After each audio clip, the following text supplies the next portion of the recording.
بسم اللہ الرحمن الرحیم۔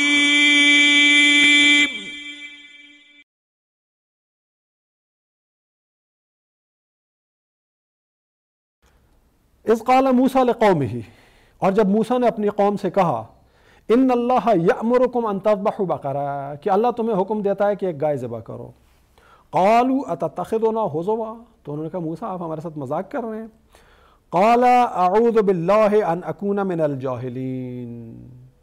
تو حضرت موسیٰ نے جواب میں یہ کہا کہ میں اللہ کی پناہ مانگتا ہوں اس بات سے کہ میں جاہلوں میں سے ہو جاؤں۔ یہاں سے ایک ضابطہ ہمارے ہاتھ میں آتا ہے کہ ایک قائد کا، ایک استاد کا، ایک تربیت کرنے والے کا سیریس معاملات میں اپنے پیروکاروں کے ساتھ، اپنے شاگردوں کے ساتھ، اپنے سبارڈینیٹ کے ساتھ مذاق کرنا یہ ایک جاہلانہ کام کے زمرے میں آتا ہے۔ قالوا ادع لنا ربک، انہوں نے کہا اپنے رب سے دعا کرو، پھر وہی بدتمیزی والا لہجہ، یہ نہیں کہہ رہے کہ اللہ سے دعا مانگو، ہمارے رب سے دعا مانگو، ادع لنا ربک، اپنے رب سے ہمارے لیے پوچھو، اپنے رب سے ہمارے لیے دعا کرو۔ ما ہی ہے کہ یہ کس قسم کی گائے ہے؟ قال انہ یقول، تو حضرت موسیٰ نے کہا کہ اللہ تعالیٰ یہ فرماتا ہے انہا بقرۃن، کہ یہ ایک گائے ہے، لا فارضن، جو عمر رسیدہ نہیں ہے، بوڑھی نہیں ہے، ولا بیکر، اور نہیں بالکل بچھیا ہے، عوان بین ذالک، ان دونوں کے درمیان ہے عمر کے لحاظ سے، فافعلوا ما تؤمرون، تو جس چیز کا تمہیں حکم دیا جا رہا ہے اسے کر ڈالو۔ اب عمل کرنے کی بجائے پھر قالوا ادع لنا ربک یبین لنا ما لونہا، اپنے رب سے پوچھ کے بتاؤ کہ اس گائے کا رنگ کیا ہے۔ قال انہ یقول، حضرت موسیٰ نے کہا کہ اللہ تعالیٰ فرماتا ہے انہا بقرۃ صفراء، یہ ایک زرد رنگ کی گائے ہے، فاقع لونہا، جس کا رنگ تیز ہے، جس کا رنگ ڈارک ہے، جس کا رنگ گہرا ہے، گہرے زرد رنگ کی گائے ہے، تسر الناظرین، ایسی گائے ہے کہ اسے دیکھتے ہی دیکھنے والوں کو ایک سرور آ جاتا ہے، دیکھنے والوں کی طبیعت میں ایک خوشی پیدا ہو جاتی ہے۔ قالوا ادع لنا ربک، وہ کہنے لگے، یعنی اب بھی بجائے اس کے کہ عمل کرتے، قالوا ادع لنا ربک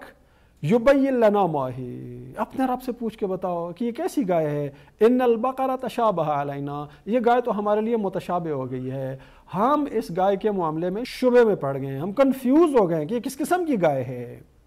وَإِنَّا إِن شَاءَ اللَّهُ لَمُهْتَدُونَ، اور اللہ نے چاہا تو ہم ہدایت پا لیں گے، اللہ نے چاہا تو ہم سمجھ جائیں گے۔ قال، تو حضرت موسیٰ نے کہا انہ یقول، اللہ تعالیٰ یہ فرماتا ہے انہا بقرۃن، یہ ایک گائے ہے، لا ذلول، جو سدھائی ہوئی نہیں ہے، ٹرینڈ کی ہوئی نہیں ہے عام روزمرہ کے کاموں کے لیے، تثیر الارض، جو کہ زمین میں ہل چلانے کے لیے استعمال کی جاتی ہو، ولا تسقی الحرث، اور نہیں کھیت میں پانی دینے کے لیے استعمال ہوتی ہو، مسلمتن، ہر قسم کے عیب سے سالم، لا شیء فیہا، اس میں کوئی نقص نہیں ہے، ایک بالکل مکمل گائے ہے ہر لحاظ سے۔ قالوا الآن جئت بالحق، تو گویا پن پوائنٹ کر دی گئی وہ گائے ان کے لیے جو اس معاشرے میں، ان کے قوم میں، ان کے قبیلے میں موجود تھی۔ قالوا الآن جئت بالحق، تو کہنے لگے ہاں اب آپ نے حق بیان کر دیا ہے، یعنی گویا اس سے پہلے حضرت موسیٰ نے حق بیان نہیں کیا تھا۔ نفسیات کیا بیان کی جا رہی ہے کہ اگر انسان حق پر عمل کرنا چاہے تو حق پہلے مرحلے پہ ہی اس کے لیے واضح ہو جاتا ہے، لیکن اگر کسی شخص کے دل کے اندر حق پر عمل کرنے کا جذبہ نہ ہو، حق پر عمل کرنے کی خواہش نہ ہو،